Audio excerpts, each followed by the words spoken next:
What up, my people? What up, what up, what up? This here is Yasha Ben-Yishrael, a.k.a. Terry Whitfield, the most formidable Israelite alive. I'm here to tell you. Back at you one more again with one more special. Here to do a recap on the dialogue between myself, More Yasha Ben-Yishrael, and my dear brother Garfield Reid, and my other bigger brother, Saneter Frank Gary. Now, I say this because looking at the cause and the effects, it looks like that me and Garfield is more than likely not going to have a debate. Because it has been known throughout my years that don't nobody really want to have a debate with me. And it is not because I am loud, boisterous, or none of that. People always say that as an excuse to deflect, but I'm never disrespectful or any of those things. People just don't want to debate me. They want to have a dialogue. They debate me and run off to the next man. You know what I'm saying? They don't want to take that L by dealing with Yasha Ben-Yishrael. I am here to tell you, this is evidence that I am the most formidable Israelite alive. This man right here has challenged the best of the Israelites. He has not challenged Yasha Ben-Yishrael. And he do not want any parts of Yasha Ben-Yishrael. And I will show you the cause and effects. This is March. Taking place March 12th, 2022. This is the beginning, and I'll show you the end the end result that took place March. What's that? March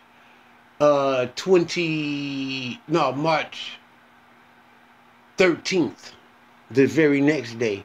How my words changed people's lives. For certainly, they thought that they were going to win and dominate me and beat me in a debate. And surely they don't want to debate. And you'll see the change in the effects that takes place when these people encounter me. Let's get this ball on the road.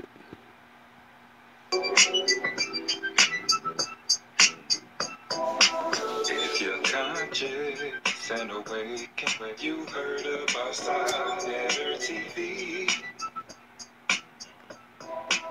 If you're conscious while you're hating, some of us think too small, just too afraid to fall. If you're conscious and awake, you know that the studio is deep. Black news and history in the making. Let's get up from the floor, what's up and take it all.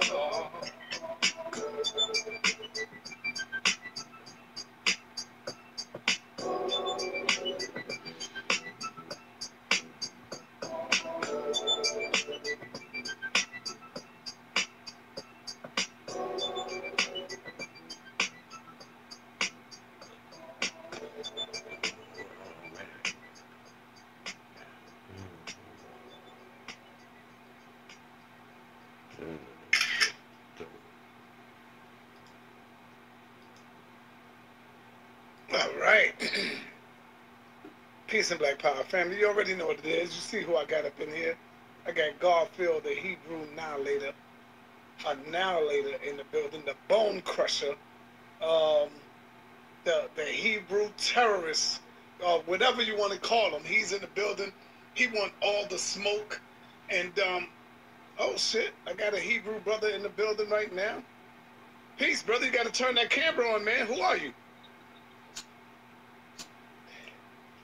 It's the red black man, Yasha Ben-Yishrael. What it do, what it do, what it do. You know Garfield want all the smoke, but what we're going to do is allow Garfield to open up first. Let him drop what he want to say about it, and then you can come right in and ask him any question you want. Brother Garfield, do you want to open up first, brother? And I want to let you know, Garfield, all of y'all better watch out, man, because Saneter is forming the HOK hit squad. And brother, I got Africans in my team. I got Africans on my team. And I want the sisters to know that I'm also looking for some scholarly sisters. It's not there until we get the sisters on there. So I need some scholarly sisters as well. Hit my email up. Let's get this thing in. Go ahead, Garfield. I'm going to pass the mic to you. What it is that you want to say? It could be about your book or whatever. Yeah, well, pretty much, I do want to, I was going to share my slides, but I mean, I'll do that. Go ahead, share something. Go in a little bit. You can share a little bit, and then, you know. Okay, I'll go in a little bit. Yeah. Let me go in a little bit. What do I want to talk about? I got so many slides here, man. Oh, man. I do want to say that to the biblical believers, it's are we saying we want people to unite with us? There's a new term that I got from my brother with Jawu today, and I got this is the first you're going to hear this term ever, Saneter. This is the first time you're going to hear this term, and I'm going to say it publicly for the first time. It's called ethnic transvestite. Someone who dislikes their ethnicity and want of another. It's called an ethnic transvestite. Someone who dislikes their ethnicity in want of another. That's from my brother Wujah. And that's what most of us are. We want to be something else. We don't want to be African. We don't want to be African American. We got to be a Jew. We got to be a Moor. We got to be Israelites. We got to be everything but who we are. But since the brother is already on here and he's hungry, the brother is hungry. So let's get him on. And let me say this to the brother, by the way. If you're going to talk, I'm going to listen. And when I'm talking, I hope you also listen. Because you had that problem before. You had the listening or you're on the phone with other people. Oh, he's scared of me. And you're not paying attention to the show. All right, so I'm going to ask you to respect Saneter's platform and respect me, and I'll respect you. All right? Now, you know what I'm going to do, Saneter? Let them, if they have a question, let them ask me a question. That's how I want to do it. Because I want all the smoke. So I'm going to show you how these guys going to flip up the script, man. You know what I'm saying? You know, the word on the streets is that Garfield don't want to debate me simply because I don't answer questions.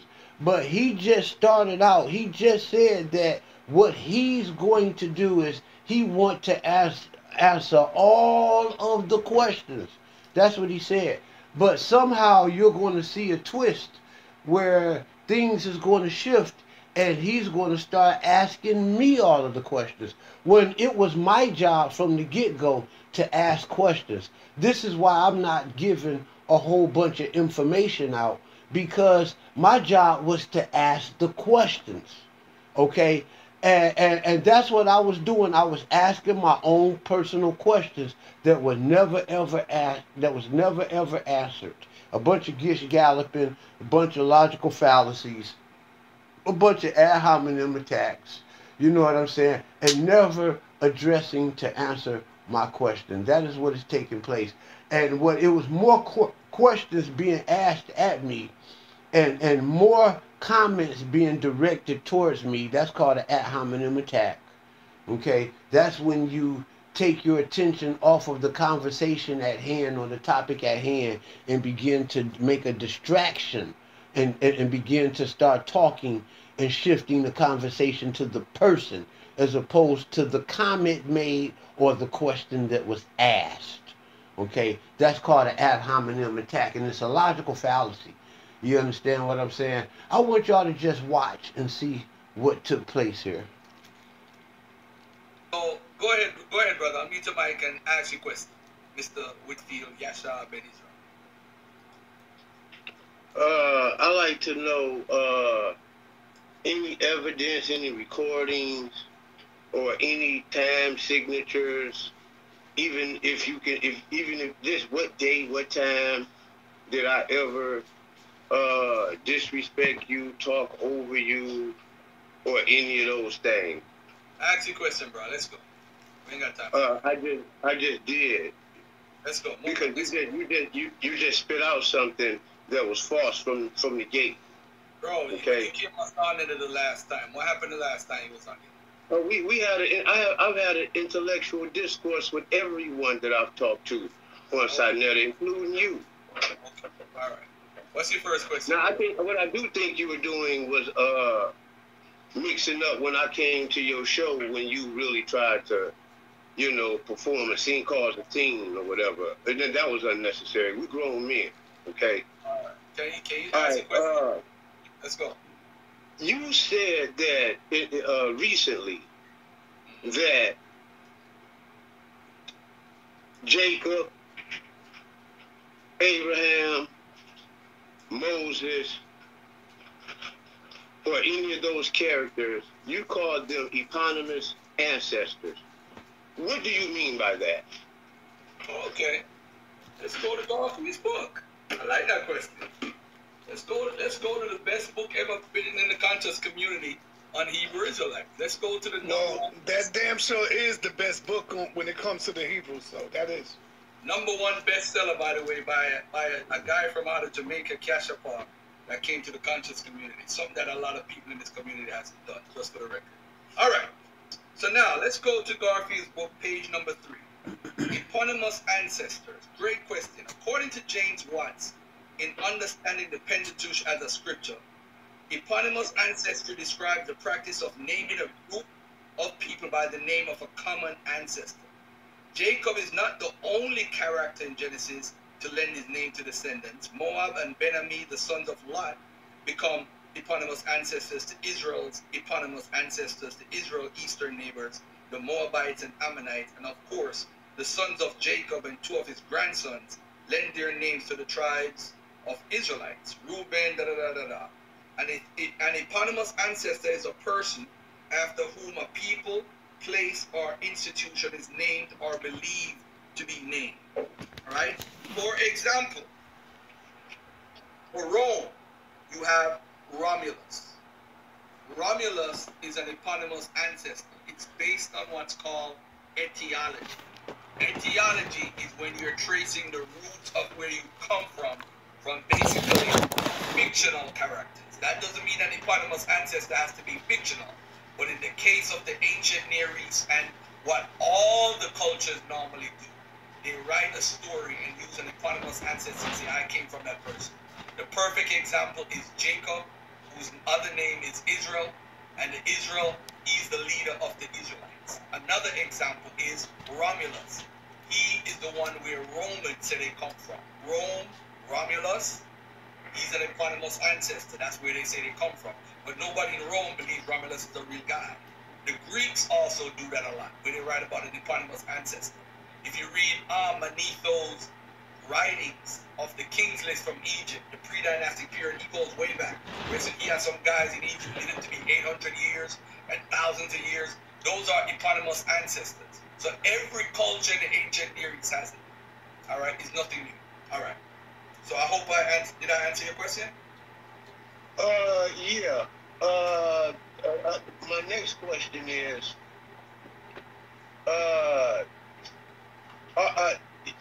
with this eponymous ancestor, when you said that, you said, I can't remember the context exactly how you said it, but you brushed it off like Jacob was nothing but the eponymous ancestor. But you just said, and I just wanted to clarify, that you did just say that does not necessarily mean that an eponymous ancestor is fake. There is those who believe that Israel was a real man, and some who believes that he was a mythological character. But the bottom line is there's a certain gene pool of these particular people. And there's a certain belief system of these particular people. There's a certain culture of these particular people. And these people have clicked up and bound themselves together based upon that. And before I go forward, I want to say this is whether a person is believed to have existed, or whether it was just straight mythological, whether it was straight a fairy tale or fable. If these people are going to come together around this myth, this legend, this oral tradition, okay, and they're going to join and become create a gene pool. You understand what I'm saying? A national like gene pool, okay? So it's going to be that way irregardless. You know, regardless to whether the person was a fake person or a real person. And if it was a real person, then it would explain why all of the genes match up so well. I was wondering, when you said that, was that your intent to write Jacob off as a mythological or fictitious being or character? All right, for those who know me for the last 7 years in this community, like a brother like James Cassell or Yashu or a Daniela, you know, they know that I don't believe that Jacob is a real person. I don't believe any of the patriarchs are real people. You see, in academia... Okay, I see in academia you deal with this method. Okay, we get that. We'll let you go on with that. But I want to interject real quick. He said that basically that these people are not real people. But see, that's not always the case when you're dealing with the eponym. Okay? An eponym is in any dictionary basically when something is named after a person. Okay? And that's whether that person is alive, whether that person is dead, whether that person has existed, or whether that person is just made up. Okay? Right here in my street, there's an eponymous street called Martin Luther King Boulevard. It is on the other end of, right across Woodward is Mack Avenue, and you cross Woodward the other way, it turns into Martin Luther King Boulevard. And it is eponymous because it is something. It is a street named after Martin Luther King. I went to a school that was eponymously named after Martin Luther King. I graduated from Martin Luther King High School. So the naming of the school is eponymous. Okay, that is called an eponymous school. Okay, and it's ridiculous to just play with words to say just because something is eponymous, to play with those words to say that these things don't exist. Because in a debate like me, you will face the most embarrassing feat of your life. Because you're playing too close to the edge of ambiguity. When you're dealing with words, you should be real concise. Okay? And I'm going to use your tricks and your wickednesses against you. Okay? So we'll proceed. Academia, you have something that's called a historical method. When they try to use what's called a methodology in academia, these people are not shown up. When you see I challenge them and drill them on this method, this academic method, this historic method, he's going to fail miserably at describing what it is. He's actually going to get intimidated and choke up because he's not used to a person knowing that you are lying. Okay, you don't know what you're talking about like that.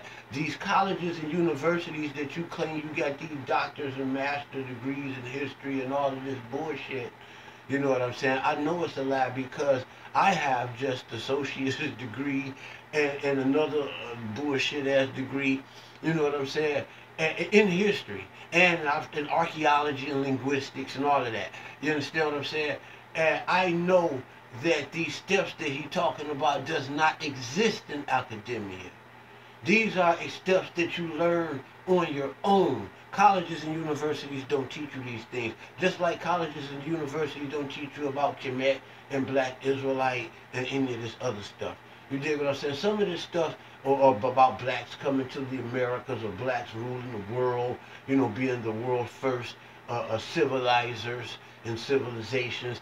Stuff like that you got to learn on your own. Okay? So stop lying, Garfield.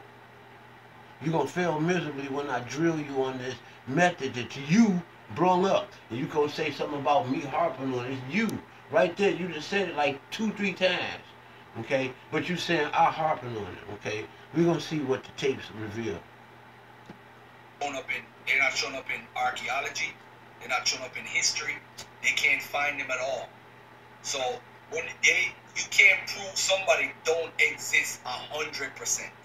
But what they're saying is based off the evidence that they have of these people and the writings and what they have internally from the Bible. It seems like the Bible is a first millennium writing instead of something from the second millennium. Somebody writing is like me and you writing right now, and we acting like we lived 200 years ago. So that's what the writing seems like, and you could tell by the what they would call what's that word? What's that word when you write and you're really writing from now when you're trying to portray like you're living in that time period? Anachronisms. There's a lot of anachronisms within the biblical text. Like when Abraham is mentioned with the Philistines. Philistines did not come in the area of that region until like around 1300 BC. But Abraham is around 1800 BC.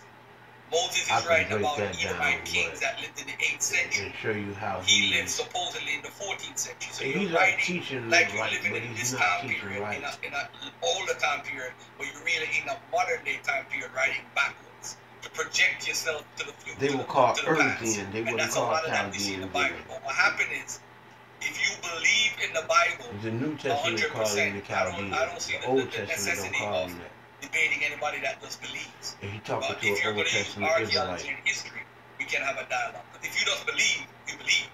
So I don't argue that. There's no sense of arguing that. But if you want to talk about archaeology and anthropology and genetics and linguistics and history, then we can have a dialogue. But if you just come in based off belief in a book, which we don't have no primary source of, then it makes no sense. I invite that. I want to show you something real quick. Take a look at this real quick. Do you see that man I'm standing next to right there? That's Renoka Rashidi. Yes, sir. Okay. So, I'm just showing you that to say that I don't deal with belief and all of that type of stuff like that. Okay. I'm coming from a historical perspective. And when you speak of this historical method, this historical method is a European, is something that came up under the Germanic Anglo paradigm, okay? And these people were not the first historians. They were not the first people to write books.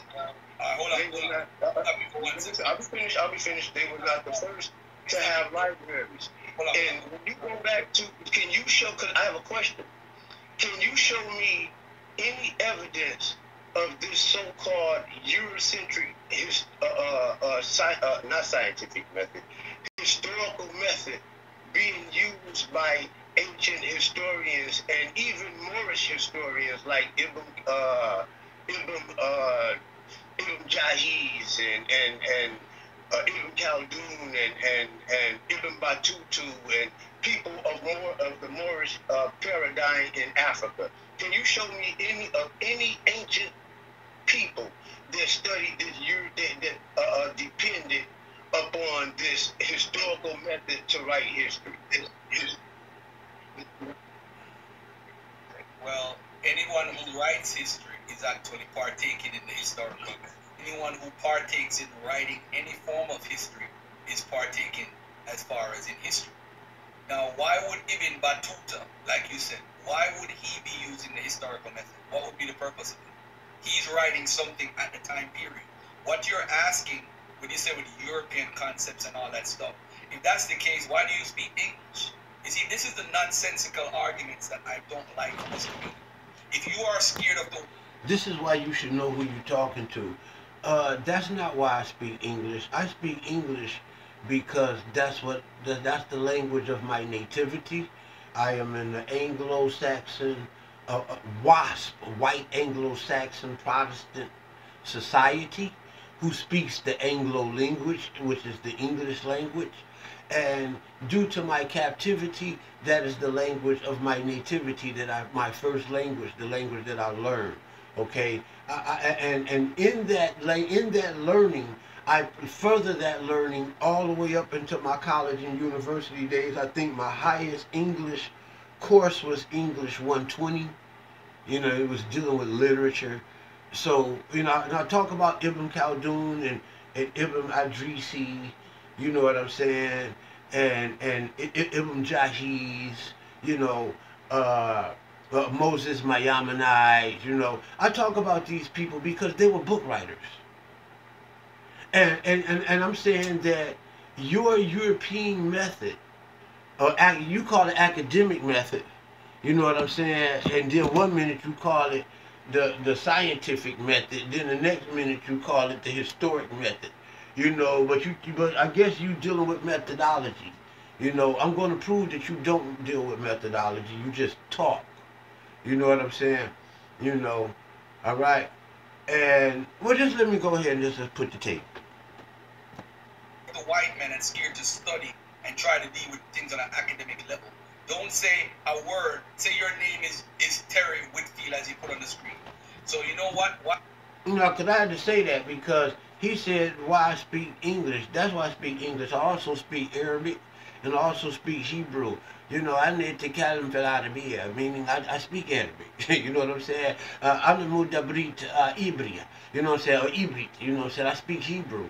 You know what I'm saying? Rabba Tov and Qatar Tamam. You know, Tamam Qatar. You know what I'm saying? Both of them real good. You know what I'm saying? So I don't know why he make that statement. This is why you should know who you're talking to before you make these statements. Because if I speak several languages, then you just with that analogy, you got to explain why I speak Arabic and why I speak Hebrew. You know what I'm saying? I mean, do you want to go down that rabbit hole with me? You know, because this is what happens when you tell lies on camera about people that you don't know, and why you cannot debate me, why nobody cannot beat me in a debate. Why is your name Terry Whitfield? Whitfield might be a white man's name. I can't trust you. You got the white man's name. This is the idiocy in that question. It's very juvenile. It's time we grow beyond that. It's called scientific method. It was basically, it's been around for ages, but it has been pushed forward from the scientific method during the age of enlightenment, whether they were white. Also, when he did that, that was also a slippery slope logical fallacy, is when your premise slides to a slippery conclusion. You know what I'm saying? And this is why you speak English. You know what I'm saying? His original premise had it slid to a false, slippery conclusion.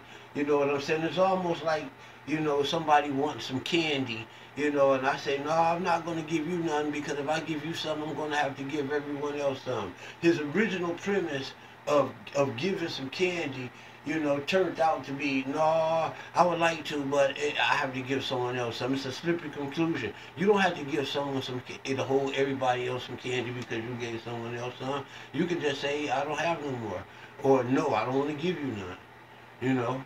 I mean, so it's a slippery slope, logical fallacy, you know, but let us continue.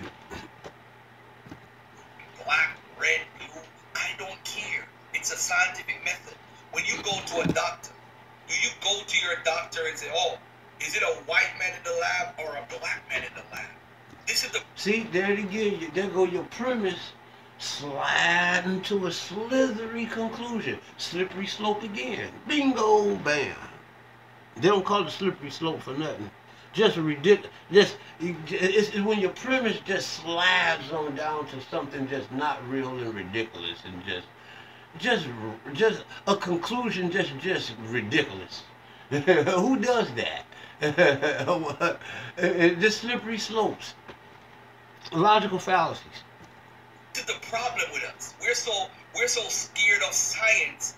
We like to inject color in it, and once you inject color and race, you done lost everything already. Because now that's called an appeal to the masses. You know, he's involved in the crowd. We did this and we did this, but we did not do these things. I've never did that shit he talking about in my life. You see, I'm just looking at him like, what the? This guy over here is tripping. He's bugging, y'all. Because race is a social construct. That was invented.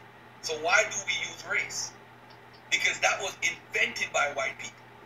So for you now to come and say, do you find Ibn Battusta, I don't even know what color Ibn Battusta is. Just because he might be dark skinned doesn't mean. Now, he's saying that just because he might be dark skinned, he may be this. He has to say that. You dig what I'm saying? To project that into your mind, because I never projected what color Ibn Battuta was. I said the Moorish Empire, and I talked about Anglo-Saxon paradigm. I talked about two paradigms. I never said anything about the color of these people, because you have powerful black people in the Anglo-Saxon paradigm way back in England. You know what I'm saying? Especially before the 16th century. So, you know, it's just really ridiculous. They got Moors on their coats of arms. You know what I'm saying? So it's just ridiculous for him to interject that in, because he's doing that to play it and to trick them, to seduce the people, as if though I said something about color. Notice he was the first one to say anything about some fucking color. He never answered my question. I asked him what makes his European methodology superior to whatever the methodology that the ancients used. Since you want to talk about this methodology. And remember, I'm just supposed to ask the questions. That's all I'm supposed to do. Every brother ain't a brother because of color. He might as well be undercover, in the words of Public Enemy. So for you to come and say, hey, when did they start using the academic method? No. Right now, I'm in 2022, and I subscribe to the scientific. But I didn't say when they came and introduced the scientific method. I told you when it was introduced. I told you it was introduced under the Anglo-Saxon Germanic paradigm. And you talking about a time, you talking about like around the 1700s, like around the Enlightenment period, like you said. You know what I'm saying? You know, I mean, that's what I said. Anybody who knows history knows these things. You know, I know you're putting words into my mouth. You lying about me. Your whole argument just has holes in it, and it's leaking badly. Scientific method. I subscribe to the academic way of research. I subscribe to it. If you don't, that's fine. But everybody needs a methodology. What is the standard that we go by? But I'm going to prove you don't got one. If you pick up a book, what is the standard you go by to say, hey, this is garbage or this is true? You're right. So I'm going to ask you that same question. This more, or I like that less. You just told me to ask that question, so I'm going to ask you that question. Everybody needs it. Not only me, not only you, but everybody. All right? So, and why you ain't got it? Answer your question. Let's move on to the next one. You really didn't, and you were interjecting things upon me that I didn't say. I never mentioned the color of Ibn Battuta or any of those guys. I mentioned people that came about during the Enlightenment period, or the period of the Dark Ages, or the period of the Moorish Empire. I am not maybe more from the Moorish Temple of Science, so when I say the word Moor, that you interject that I meant black. So I never mentioned anything about this man's race. I never mentioned anything about this man's color. You bestowed that upon me as if though I said that, and I did not. And so you pretty much was, what you did was, you kind of read something into what I said that I didn't say, and then you addressed that. So you really did not answer my question. I'm asking, what would make the modern historical method, not the academic method or the scientific method, but the historic method, which is a different method. You know, I am a college student. I went to college, studied the history on the grand level. I have my degrees in history. I studied linguistics and all of these things, so I know about the historical method. I'm asking you, what makes their method more valid than that of the ancient writers who documented history. That's what I said. Those who existed before this European paradigm. That's what I asked. What method did they use? Let me ask you that. What method did they use? I know that they did not. I don't have any evidence of claiming. And I shouldn't have to have any because you told me to ask you the questions. Okay? And you were doing well up until this point. Now you're shifting the burden of proof upon me because you don't have any answers. You know what I'm saying? You know, it's like that's a logical fallacy. I forget which one that's called, but I mean, this guy just as fallacious as they come. You know what I'm saying? You know, just answer the question. You know what makes you what your expertise is better than mine when mine was first and gave birth to yours. You know, my people was done and through with it before y'all even knew what to do with it. That's why y'all had to come up and create your own methods because we didn't teach y'all how to write our books. I don't know what method did they use, so therefore there's no reason to harp on that. You know, but I do know that this here method right here, this historical method that we're talking about, is a European created method, and I do not believe that we can go back and prove that the ancient historians used that method.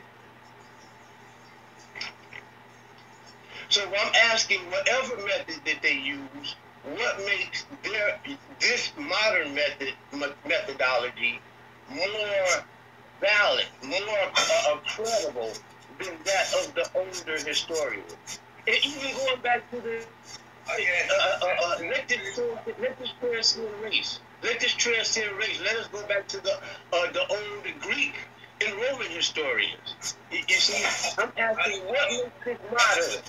You just said to me, why should I trust this method more than No, I didn't. No, I didn't. I didn't say that. I asked you what makes the methodology of this paradigm superior than that of the ancient. When that of the ancient knew who the children of Israel were, and the people of today don't. Something as simple and basic as that. Stop playing with me, man. No, what makes it more credible? Hold on. I hear you out. You said, why should I trust this method instead of your method? What you did by injecting race, you said the European.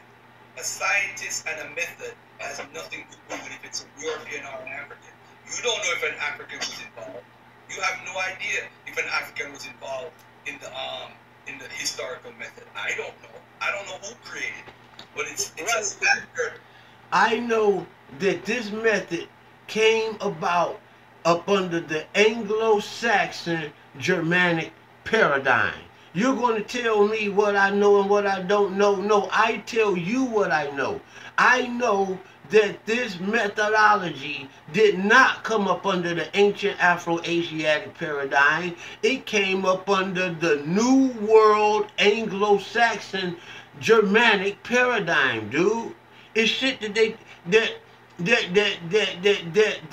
college students use to read, you know, while they taking up courses in colleges and universities and shit, man. You know what I'm saying? It's stuff that extra stuff that when you do your homework in school, then you also look into this extra field right here. You know, you got to have a basic knowledge of what they teach you in school first. And most of that shit that he talking about, they don't teach you that in colleges and universities. I study history in colleges and universities. You know what I'm saying? You know, that's the stuff that he talking about deals more with archaeology and stuff like that. You know what I'm saying? This guy here done lost his fucking cluck. Hold on, beloved. Control yourself. I allowed you to speak. This is what I am saying to you. Why harp on a methodology if it's a standard of academia? It's a standard. Why go to college then? You said, I harp on it because you say you went to college, and I'm going to prove that you do not have these standards. You have not exemplified none of these standards in nothing that you're saying. And you brought it the fuck up. You know what I'm saying? And you brought it up to make it as if though you had something superior to me when you talking to me. You know what I'm saying? So I'm trying to prove to you that your methodology ain't nothing but bullshit. You know what I'm saying? Because you won't have none. You know, it's all fucking talk. You know, that's what I'm proving. So I went to college, and I did history, and I did linguistics. Wow. Who made the standard for linguistics in colleges? Who made the standard for the colleges that you went to? Do I say it's a European standard? No, it's a standard.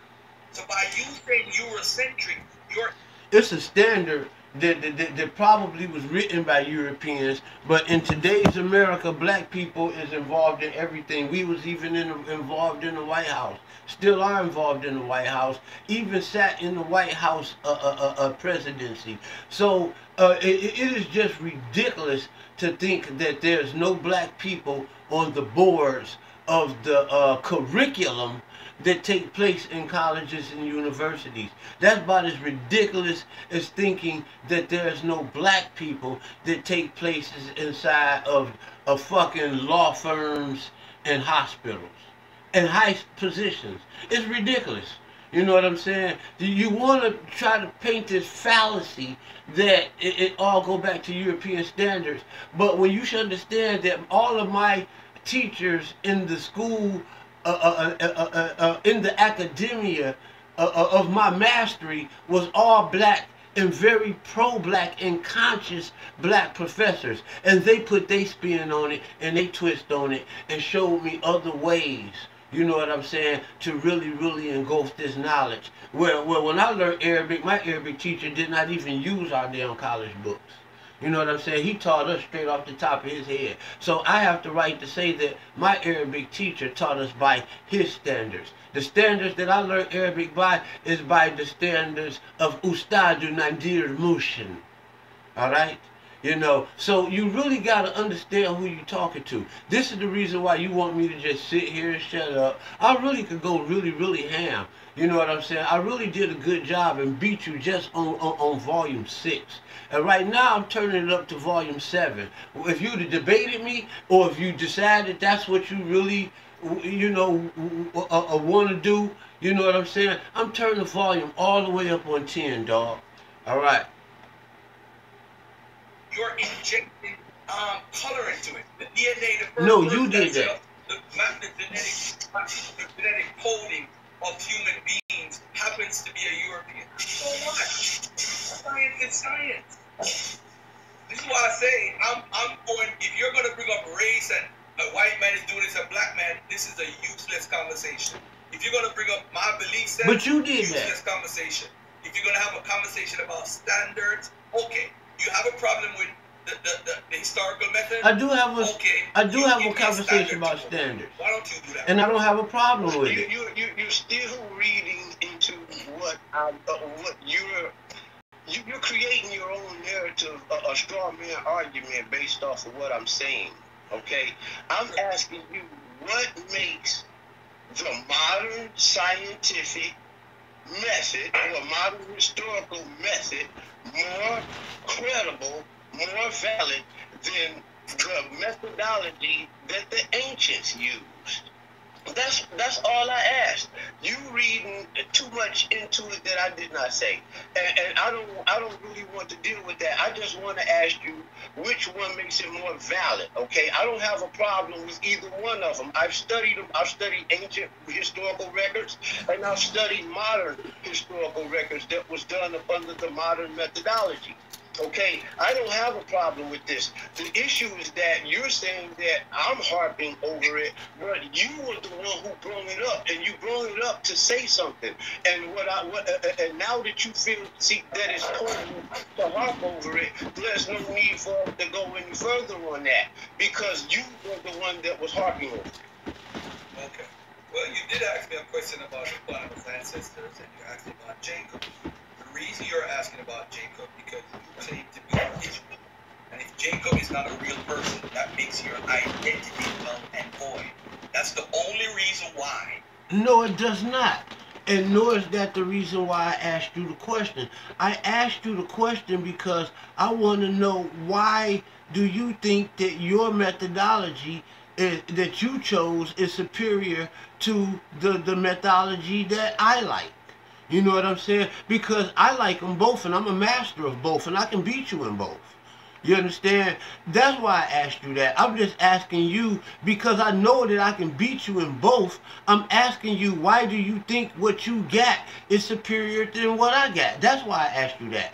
You want to go off into this Jacob not real, it blows my whole cover. No, it don't. Okay, let's say if I said Jacob was real, I'm still going to beat you because that has nothing to do with my position and my stance in my religion, in my faith, in my belief system, in my facts, in my knowledge, or in my understanding. You see? So you just making up stuff, man. Your whole fucking argument is just fallacious, man. And it's not scholarly. It's just jibber jabber and fucking gish gallop. You would ask about a standard of today. There is no methodology in the past to go by. You have none to show. I asked you 4 times. Show me a methodology in the past. Hey! But you asked me 4 times, but I asked you, did you know the methodology? And if I didn't, I'm going to ask you, do you know the methodology? Because you're not going to try that trick of fucking again. You know, I'm going to ask you, do you know the methodology that they used in the past? So if you don't know the methodology, and I'm going to let it be clear that I do know the methodology, because the methodology actually is that they just recorded what they saw and what they experienced and what they learned. You understand what I'm saying? You know, they facts is learned. You understand?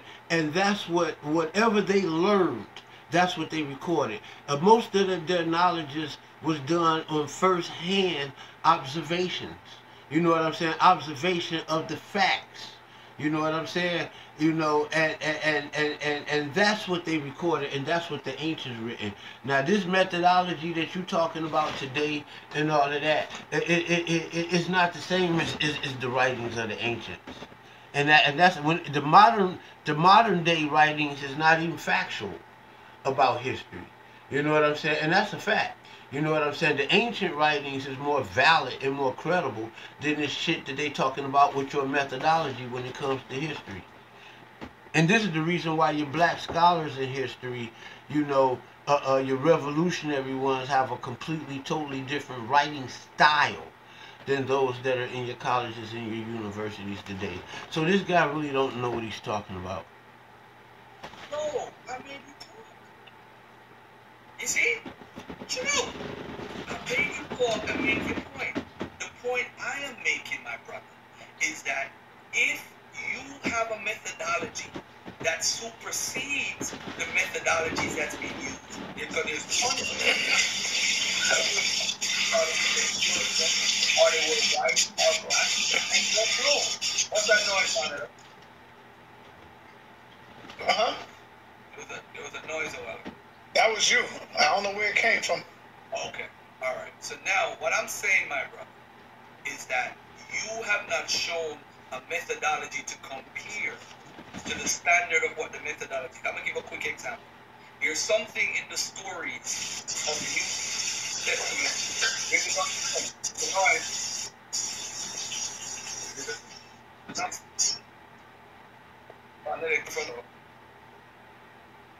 All right.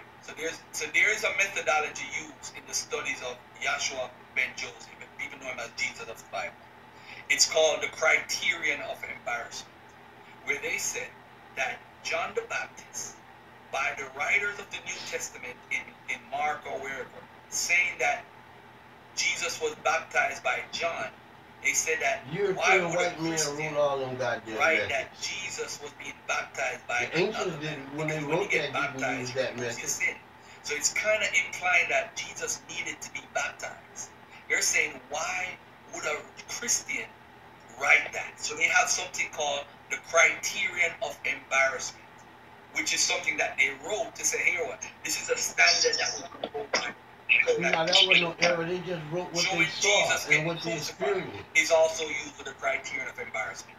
But they're saying, why would the Christians write that their leader was killed? It makes no sense. So it seems like because this is possibly something real that somebody's writing, that this dude got killed or he got baptized by John the Baptist. So it's embarrassing to write that, hey, Jesus was baptized to remove his sins, but he's the guy that come to save the world in their religion. So that's a standard. I'm not against that standard. Somebody came up with that standard. Was the person a European, a black man, an African, a Jamaican? I don't know. I don't care. But it's a part of methodology. That's why you. That's so why I'm going to look at it because a European wrote it. Is that what the conversation is about? If it's a European, look how long you harping. Nah, I'm good. I'll pass on that.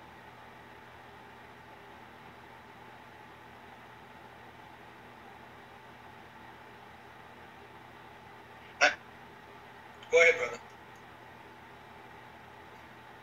My phone the mute keep coming on. I just asked a simple question.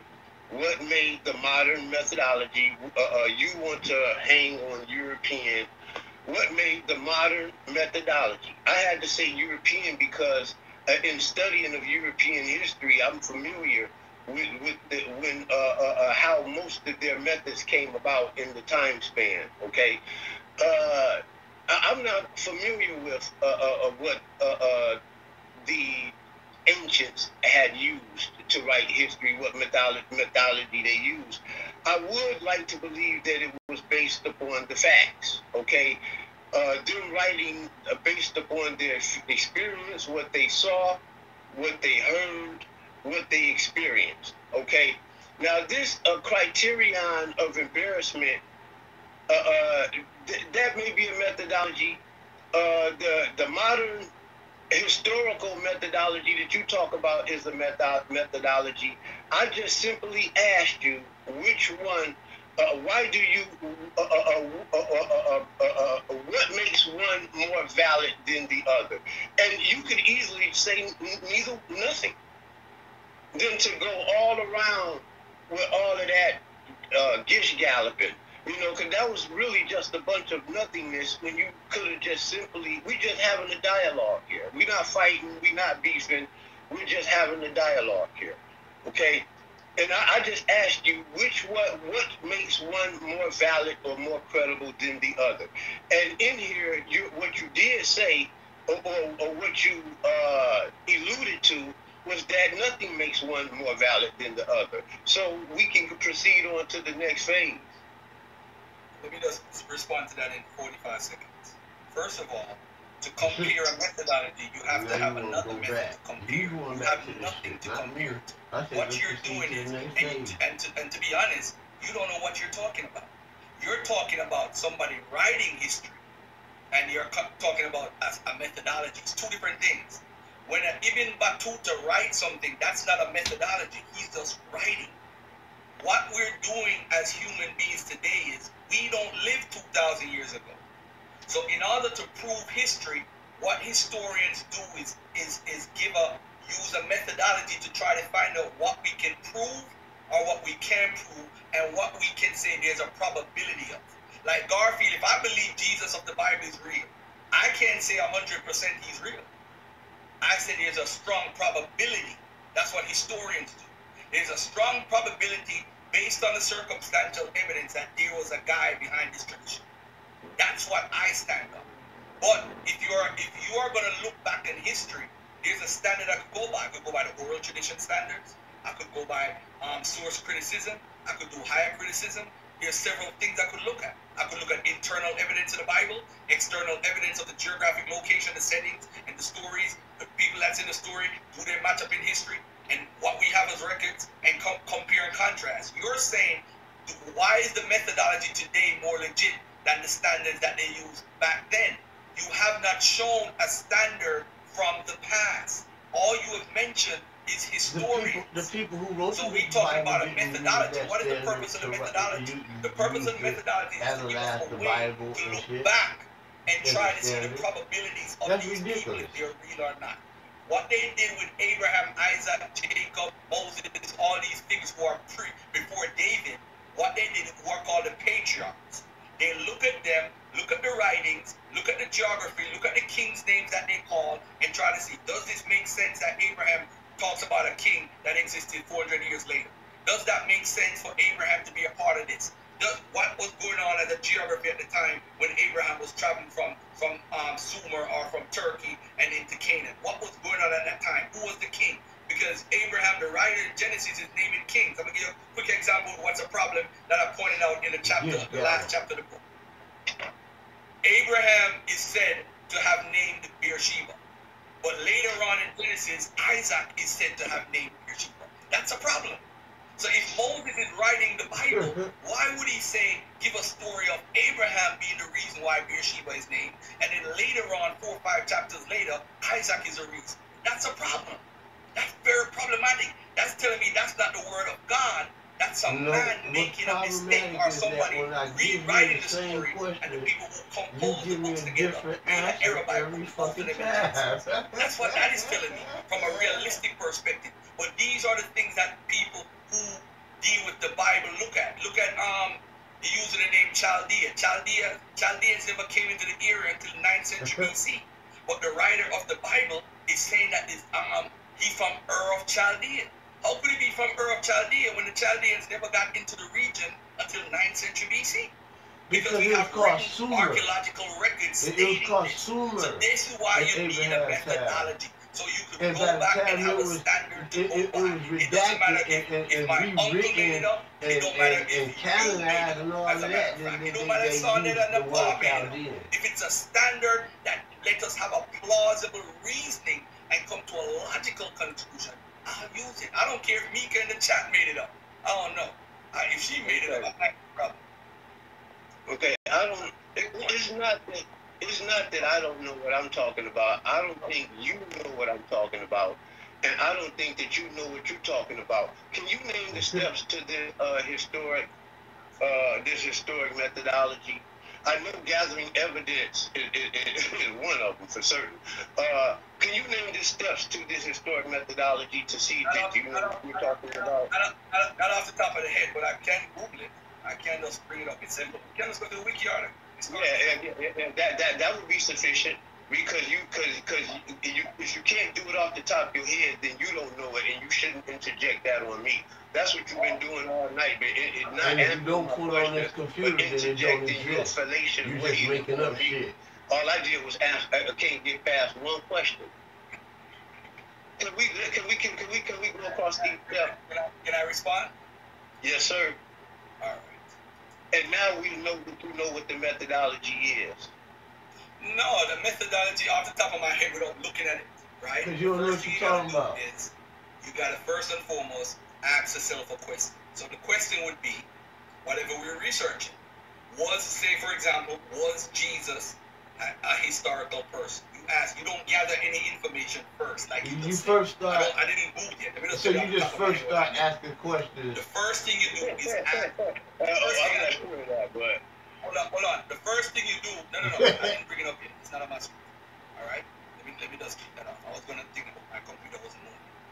The first thing you do is you ask a question, a research question. That's the first thing you do. So let's say, for example, we're looking for Jesus. The question is, was Jesus a historical person? That's the first step.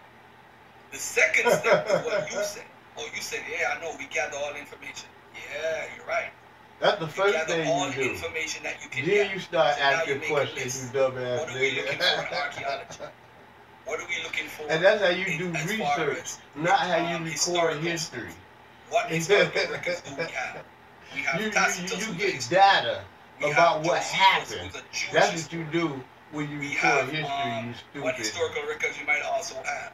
You have church fathers like Clement of Rome, Ignatius, Polycarp, people within like Red 150-year Now period. you Because just distracted when us you're off using the into some historical more method, other you shit. also have a clause in it that's called the oral tradition, which allows you to look within 150 years of a tradition. So if a tradition was like he was crucified, you have until 183 AD to classify what was going on in that 150-year period if there's a tradition of him being killed. So you look for that. But before we even reach the oral tradition, which is another segment of historical method, every time ask the question, we ask the question, we gather the information, but we also do another, we ask ourselves another question in the process. That's what and then happens. we start to evaluate the information that we've gathered. All right, so that's like between stage 3 and 5. This is just off the top of the head. That's what happens. Right? I could just read up and just look at it and read it to suffice what we're talking about. But this is not something that I'm making up. I know this stuff. I don't know everything, but I know a little something. But the point is, you try to compare, as you call it, a European standard, which is a historical method. But no, I asked you to compare it. So I kept asking you 4 or 5 times, what is the method that they used in the past? You say you don't have it. But if I'm I were you, asking you the I would just leave this alone and move on. You know, I just wanted to know because when you threw hey, let me finish. What I would say is this. The reason why I say Jacob and Isaac and Abraham are not real people. Say, for example, Israel Finkelstein, who's the #1 archaeologist in the world. William Dever, who I don't know if he's a believer or not, but William Dever is another top archaeologist who can't stand Israel Finkelstein. Both of them are like enemies. They thought, well, Finkelstein don't say nothing bad about Dever, but Dever rips into Finkelstein all the time. But what I look at is a standard of archaeology as far as who agrees with the Bible, who believes in the Bible, people who don't believe in the Bible, and people who are centrists. So you have Ahami Mazar, who is a believer, who uses the Bible for archaeology. You have William Dever, another guy who I don't know if he's a believer or not, but possibly is Israel Finkelstein. What they do is they say you go where the evidence leads you. Then if it confirms a story in the Bible, then we say yes, it's legitimate. What they look at the anthropology. Anthropology is all about people moving from one era to the next. Then they look at the archaeology now, what they could find, which is a part of external evidence. Part of external evidence is anything outside the Bible, because internally the Bible might have clues in it that actually is real. There's instances where archaeology and the Bible matches up, right? With Saneter versus Hezekiah, that matches up with history and archaeology. You have the Assyrian exile in the 720 BC when Sargon and Tiglath-Pileser took them to Assyria and to Persia. That's a real story. It's told in the Bible that we can confirm through archaeology and history and through anthropology. We can confirm it. So there are things in the Bible you could use archaeology for, and you could prove. But there's some stories in the Bible they've yet to found evidence that this really happened or not. Say, for example, like with Abraham and Jacob, if these people are so important to them, why aren't these people talked about in different things? You don't see any evidence of these people. They don't look at them as that. They've gone past looking at these people as real people. All right, so when you're looking at the point where history and archaeology do meet the Bible, and then you look at the point where archaeology and history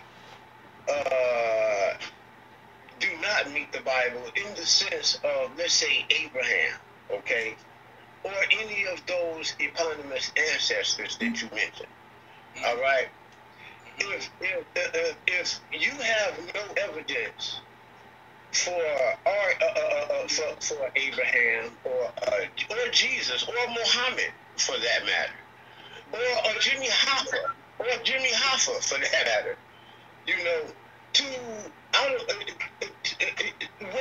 when I can't trust a person who don't deal with logic, okay, and it is a logical fallacy to say that Abraham is not real because we don't have any evidence of him. I mean, that is the argumentum ad ignorantium. And my question becomes, what is it about you that like scholars that use the argumentum ad ignorantium, which is logic? Okay, logic is not something that you're blessed with. Logic is a discipline, and it's taught in colleges and universities all throughout America, and it's been taught going back to the days of the Greeks, and been believed and have been said by many black scholars to been one of the disciplines that was passed down by way of the Egyptians. And I'm stating that it is a logical fallacy. It is the argument from ignorance to say that Abraham did not exist because there is no evidence of him. That is just like saying that we don't have no body of Jimmy Hoffa. Jimmy Hoffa does not exist. All we have is written documents, writings. Okay? That's crazy. Okay. I don't think scholars argue that way. I think, again, they use a standard and they use a methodology. If you don't like what the conclusion is, that's fine. I'm not going to argue with you about this is ignorance and the black scholar. Notice you said a black scholar said something about Egypt. I don't know if it's true or not, but obviously you believe because the black said. Yeah, you know, I don't believe. Chill. You gotta chill. This nigga clouded. All I'm saying is a standard with you, a methodology with you, and the academic consensus. Bro, when I asked you about the academic method, you didn't know what it was, man. You said it.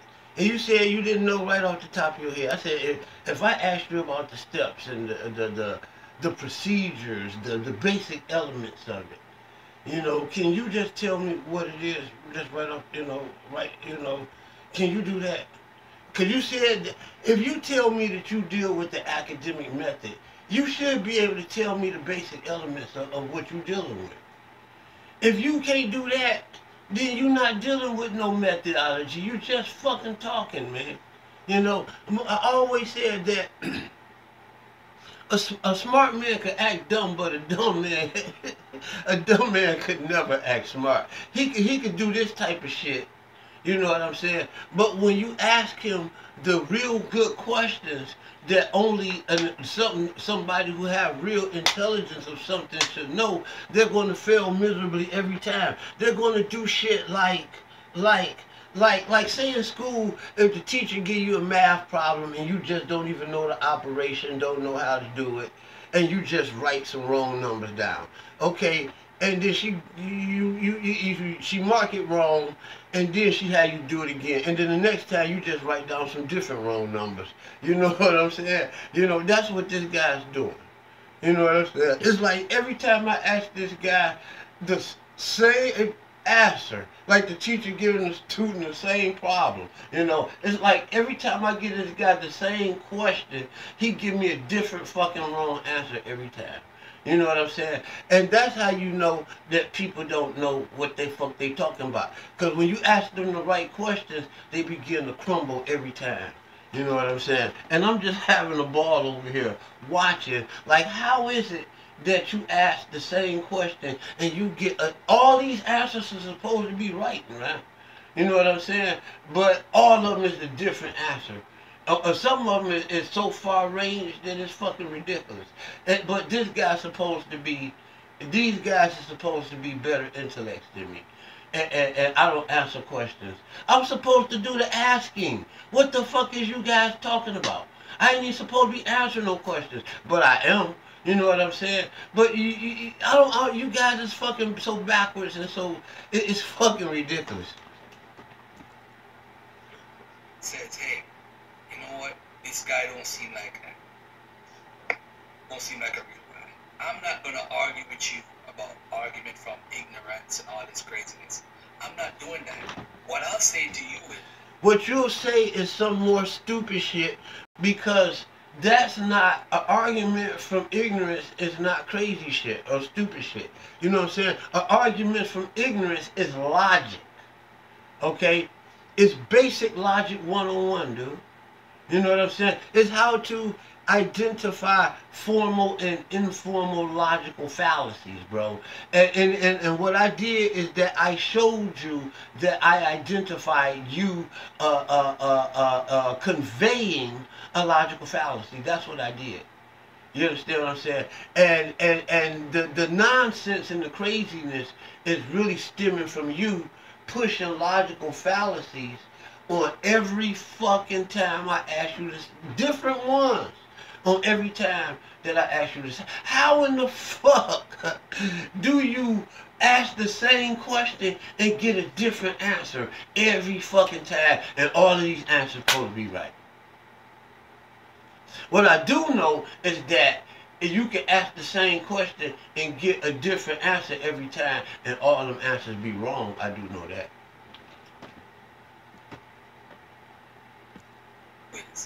Why don't you tell the audience today and show them why Abraham is a real guy, why Jacob is a real guy? Why don't you show us this? No, I'll show them why not. I'll do. Well, I won't I'm not do it. arguing that. I'm not saying, hey, maybe it's possible they exist. Why don't you just show us that? Just show and prove. Shut me up. It is not necessary that I prove Abraham exists for any purpose that I stand for. I mean, it may be necessary that you need to know that Abraham existed. It's not necessary that I know that Abraham existed. And I'm going to tell you why. You know, when a corpse or a body does not mean anything, okay, to me and anybody today. There's many dead pharaohs that does not have a saga that you don't know. Some of these people don't even know who they is. They don't even have any sagas or any hieroglyphics, any stories remaining of these people. So therefore, their corpse is empty and it means nothing to history. And vice versa. So what I'm stating is that you got the pharaohs, and then you have the other pharaohs that have their hieroglyphical stories and their saga that remains. And I'm saying that between the saga that remain and the bodies that remain, the body means literally nothing without the saga. And the most important part of any readings and writings is that you get the moral of the story. If you don't get the moral of the story, then you're not reading intellectually. When you learn to read in school, you learn to read the subject and the predicate. So focusing upon whether Abraham is real or not, okay, does not elude the fact that there are many people that follow his beliefs, his religions, his way of life. Many people that have lived amongst each other, that have married amongst each other, and that have created a gene pool based upon that concept. And that is that eponymity that we're talking about, my friend. So what I'm saying is that in your making of that eponymous character, like he's mythological, or to just brush it down like it was not real or fictional or less valid, is ridiculous to me. Okay, all right. So let's do this. Let's do a little logical stuff. Let's talk some. But you don't know logic. Let's be careful now. All right.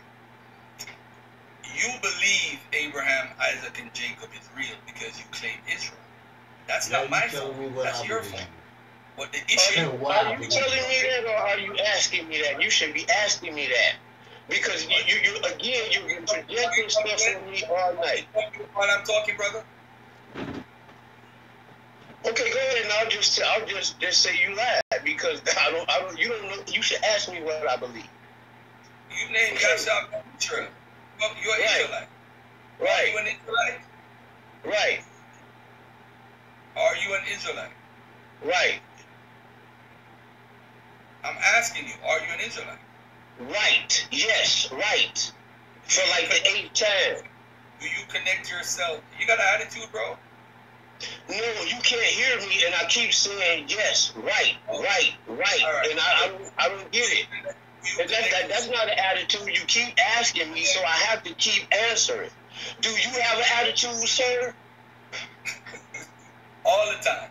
Do you connect? Well, you shouldn't have one today. We trying to dialogue like grown men. Leave that shit at the door. Do you connect? Now, it is irrelevant to me whether Abraham is a real person or not. Okay? I come from that gene pool. I come from that gene pool whose story that belongs to. And it's just simple as that. And that gene pool is a very, very ancient, Abrahamic, Jacobite, Israelite, Jewish gene pool. Now, what you have to do is prove that Abraham never existed. See, because proving that he does not exist does not prove that he never existed. Okay? The absence of evidence never meant the evidence of absence. So, I will prove that Abraham existed when you can prove that he never existed. Was it my turn? And by the way, if you know anything about the historical method, you don't prove a negative. There's no way to prove a negative. Right, so why are you asking me to prove a negative then? Hey, let me say what I have to say to you. What I will why say. Why are you asking me to do something that can't be Who done? taught me history? Dr. Adam Shakur. Hey, Dr. Adam Shakur, Chuck Moon's law partner. Hey, now you know. Why you interrupted, bro? Because you need to know. You said you didn't know like it was important, so I had to let you know so you could finish your dissertation correctly. Man. I can't dialogue you. No, you can't logically dialogue with me. Anyway, let me say this. I don't think you have control of that by throwing falsehood out at me. You don't know me to keep throwing falsehood out at me. I'm correcting you. I'm telling you who my teachers were. Oh, man. Bro, come on. You ain't got no discipline, bro. What's wrong? What's wrong? Where have I not been disciplined at? Can I talk, bro? Where is throwing out false information and ad hominem attacks a part of discipline, bro? That's what you're doing. You're not dealing with the argument at all. You're not dealing with the argument. You're constantly talking about me. Deal with the argument and the questions. Okay? That's what you need to do, and you have not been doing that all night. You constantly talking about me. And when I ask the question, I am not a part of that question, man. Let's talk about logic. Do you know anything about logic? Can you explain to me what a syllogism is? Can you? You don't. Don't nothing back up the stuff, man. A lot of the stuff you be saying just be ridiculous, man. And it's just nothing but a solipsistic. Let me ask you a question, brother. Let me ask you a question. Something that you Hebrews. Senator, don't ask him no question. Let him continue. I'm sorry. Let him continue. Oh, all right. Go ahead. Continue, brother. Okay, now I'm finished. It's nothing but solipsistic talk. There's no facts.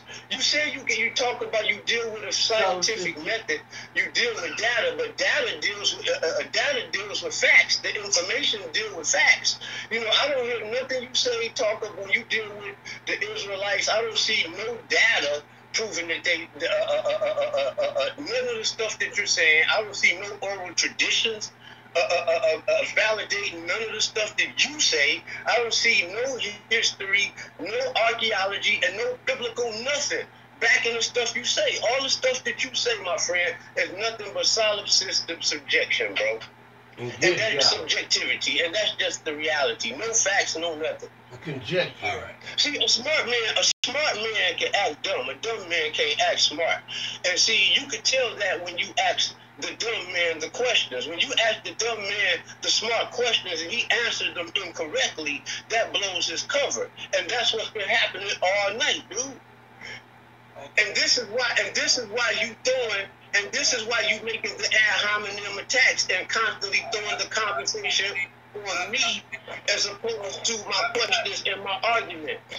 Is Yara coming on? I'm waiting on him. I don't know where he is. All right.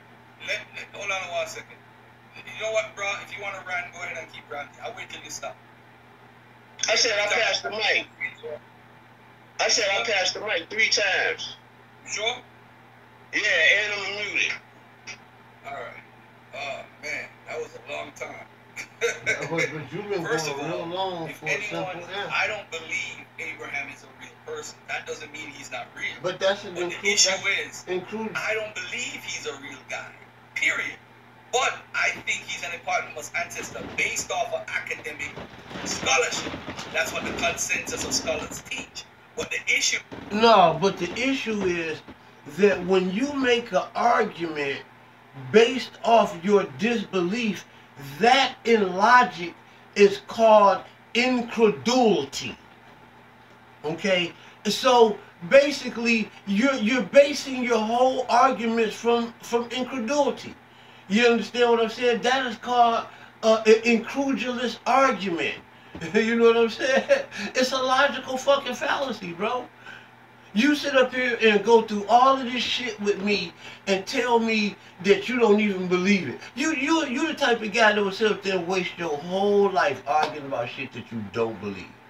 You know what I'm saying? Your whole argument is an argument from incredulity, bro, which is another logical fallacy. Your whole fucking argument is fallacious, bro.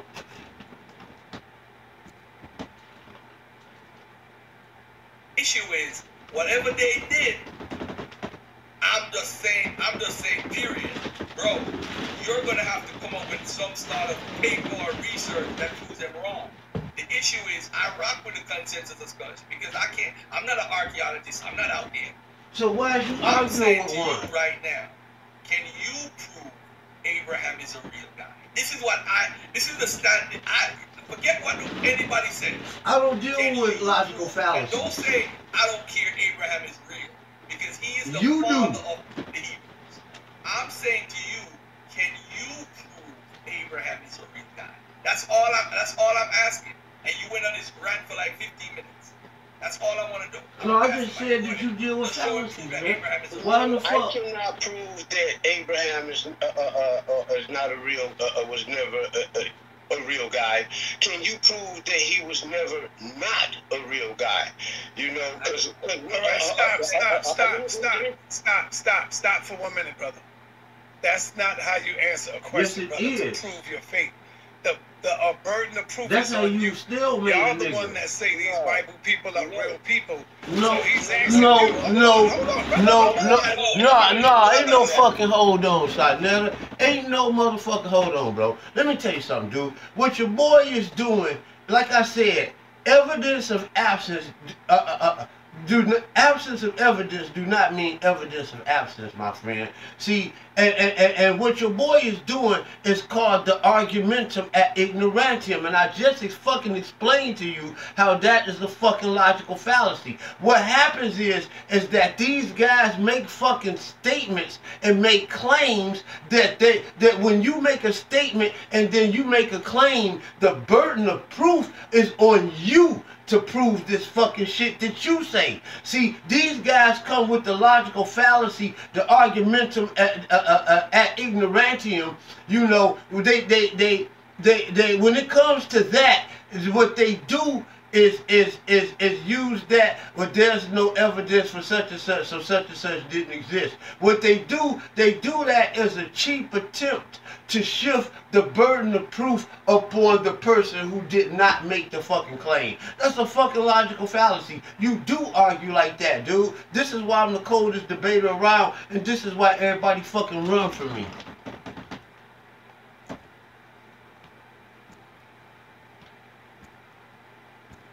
Hold on for a minute.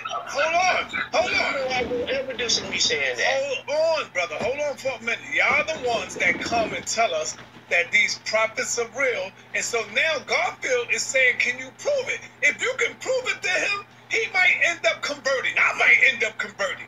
The people that's listening to you all over the world right now might end up converting. So, brother, I think it's very important that you prove it to Garfield and the rest of the world that Abraham is a real person. Come on, brother. I know you can do that. Black Jesus minister recommended you. He said you are the best of the best when it comes to the Hebrews. Come on, brother. Don't tell me Black Jesus minister set you up, brother. What I'm saying is that I don't need to do what you say that I need to do in order for people to convert. The very reason why I am on this show right now is the fact that the Hebrew, the Israelite, and Black Judaism is the fastest growing movement on the planet. And that is without any of your advice. Now, what I am stating is that I said, no, I cannot prove that Abraham was a real person. I answered his question. And then I countered his question by asking, can he prove that Abraham is not? Because he's making arguments all night based upon non-belief. These are what you call in logic arguments from incredulity, my friend. You're arguing from a place of non-belief. Can you at least prove that Moses existed? That's fallacious, Saneter. Right, but can you at least, brother, can you... arguments that this brother is having. All right, brother, can you at least prove that Moses existed? I shouldn't have to prove none of them existed when your boy's whole argument is fallacious. Grandfather, and I'm the one who asking the questions. I'm not answering the questions. That doesn't mean that I'm not his great-great-great-grandson. What up, Yara? What's good? Peace. Sleeping. Don't come on here after you just woke up, man. See, your arguments are arguments from incredulity. You got that. You start out with, you got the ad hominem attack going on here. All right, hold on, brother. Hold on, Ben. You got the argument at ignorantium going on here, and you got the arguments from incredulity going on here. All right, hold on, brother. Let him talk to Yara for a minute. Get Yara. Yeah, peace to you. Logical fallacy. Man, peace to Hudson Constance's family. Peace. Shout out to you, Yasha. Good to see you, my brother. Garfield. What's up with you, brother? Good to see you, man. All right, man. I got my book here. I heard you got a lot of stuff to say about my book. And well, that's the end of that. I'm going to go ahead and wrap this up. But you see, Garfield had the slippery slope logical fallacy going on. He had the fucking ad hominem attack logical fallacy going on. He had the red herring distraction logical fallacy going on. He had the argument from incredulity logical fallacy going on. He had the appeal to the masses logical fallacy going on. He had the argumentum ad ignorantium, aka the argument from ignorance logical fallacy going on. This guy had like 8, 9 different logical fallacies going on at once. You know what I'm saying? There was other things that were fallacious, which simply mean logically bad arguments. They're not logical. They're crazy. They're fucking crazy arguments. Just like that fucking geneticist, when he began to ask the question about the E1, B1, A, and he told them that was a crazy question. He think that that flew right up over this fucking head, and it flew up over all the listeners' head. This is the reason why Garfield do not want to debate me. He said that I don't answer questions, but was I supposed to answer fucking questions? He stated right at the fucking beginning of our dissertation that our conversation, dialogue, okay, he said that at the beginning that he wanted to answer all of the questions. But for somehow he began to start asking me questions, and the things began to start to shift. You know what I'm saying? But I kept trying to get him his position back as being the one who answered all the questions. You understand what I'm saying? I didn't want to be disrespectful and take over, his position. I just wanted to ask him the questions. And he never did answer the question correctly, because the truth of the matter is, like I said, a smart man can act smart, and a smart man can act dumb. Okay? A dumb man can only act dumb. A dumb man cannot act smart. Okay? And that's a fact. A smart man can act dumb. Can't no dumb man act smart. You know what I'm saying? If a kid didn't study math in school and the teacher give him the damn math problem, he gonna get a wrong answer. And she gonna give him the same fucking math problem, and if he don't learn the proper way how to do math, he gonna get the wrong answer again. Unless he's cheating. You know what I'm saying? Which is usually, in that case, a direct copy transfer. You know what I'm saying? Like copying off somebody's paper or you got a cheat sheet or something. You're not going to get the fucking right answer. You know what I'm saying? You don't care how preppy and how good you look, how fresh your clothes is. If you don't fucking study that math and how to do it right, you're going to do it wrong every fucking time. And that's why I say that a smart man can act dumb, but can't no dumb man act smart. You know what I'm saying? You just can't sit up here and all you got to do is ask them the right questions and they're going to fold every time. You know what I'm saying? Just like in this particular case. I asked him the right one question and every time, just like that kid did, he answered a different question. I mean, I asked him the same question and he gave a different answer at. Not in math, not in history, not in science, not in logic, not in methodology, not in nowhere but in the land of motherfucking la land, la fallacy land. Do that motherfucking shit go on. You know what I'm saying? Where you can ask one question, you know what I'm saying? You know what I'm saying? One motherfucking question and get 15, 20 different motherfucking long ass different answers. You know what I'm saying? And they all fucking right. Where the fuck do they do that at? Man, Saneter don't need to stop it. You know what I'm saying? And realize that I am the coldest motherfucking Israelite alive when it comes to this debate shit. You know what I'm saying? I ain't even have to give no logic, no information, no nothing. You know what I'm saying? All I just sit up here and just ask this guy the same question and let him beat the fuck out of himself all night. You know, when you use a straw man argument with me, I guarantee you, you're fighting yourself. You're not fighting me. You're fighting the straw man. And when you're fighting yourself, I'm going to let you beat the fuck out yourself all fucking night and win. You can't see me. There will be no debate. I guarantee you that. I challenged him. He's going to back out. Saneter's going to lie for him and say I didn't answer any questions. But anybody who got any common sense to know that that's a fucking lie. Plus, I wasn't even supposed to answer questions. I'm supposed to ask him. He said he asked all the questions and he told me to ask, pretty much to ask away. And that's what I did. And I didn't even ask a bunch of questions. I asked one motherfucking question all night and he gave me several different crazy long gish galloping fallacious ass answers. Wrong lying answers the whole fucking time.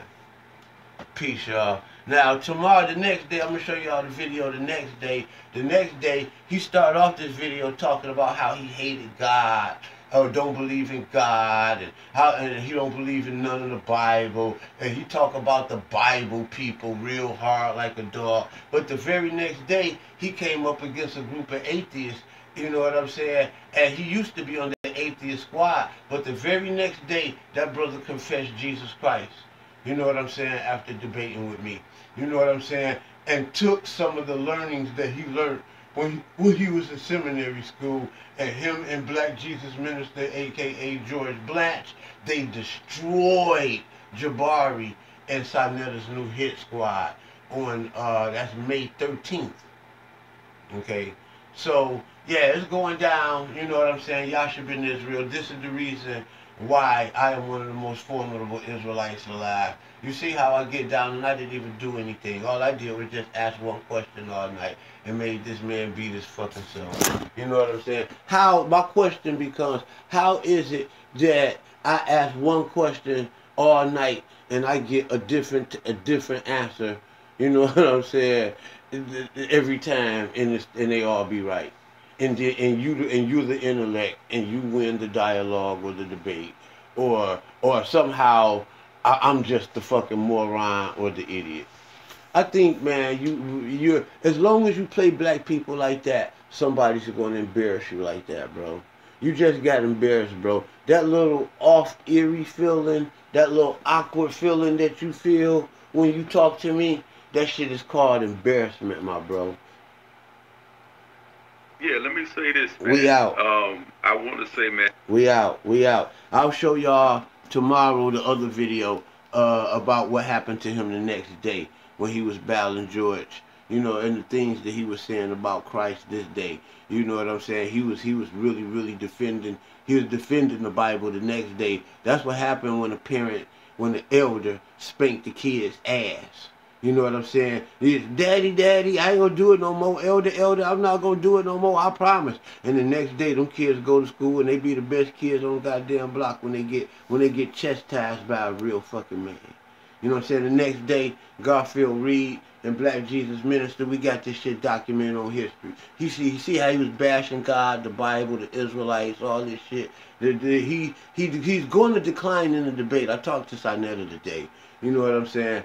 He's going to decline out of the debate because they're going to lie and say, I don't answer questions. Here's the evidence. You know what I'm saying? And you know, why would you do that when you was the one that was supposed to be answering the questions? I was supposed to do the asking of the questions, not you. You know, you the one supposed to be answering the questions, not me. That's what you said from the beginning of the show, dog. You know what I'm saying? And I just asked you the same question over and over again, and you gave me like 50 different fucking answers, and all 50 of them are supposed to be right. Man, get the fuck up out of here, man. Holla, y'all. Hey, man, I